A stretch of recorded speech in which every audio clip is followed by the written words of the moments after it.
Hindi nagpatinag sa ulan ang mga bumibisita sa Tugatog Public Cemetery sa Malabon.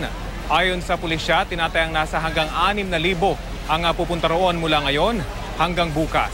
Balitang hatid ni Victoria Tulad.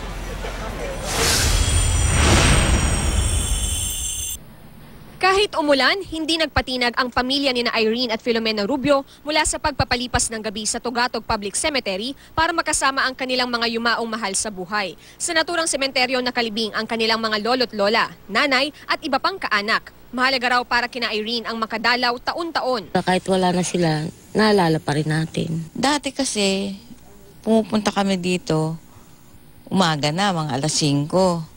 Tapos uuwi na kami mga bandang alas 9. Tapos ngayon uuwi kami. Pag may dumating na nakapalit na kami, napinsan din namin.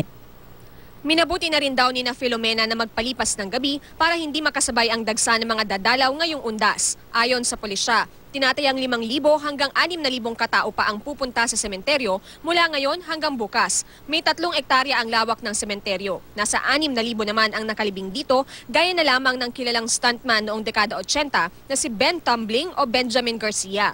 Para magkasya ang mga nakalibing, marami sa mga nicho patong-patong na. Ang apartment type ng mga nichong ito umabot na sa 6 na palapag. Mayroon pa rin mga nicho ng mga bata sa ilalim. Simula ika-29 ng Oktubre, mapayapa naman daw ang sitwasyon sa sementeryo ayon sa mga pulis. Disiplinado rin daw ang mga dumadalaw. Random po yung pag-iikot namin sa loob.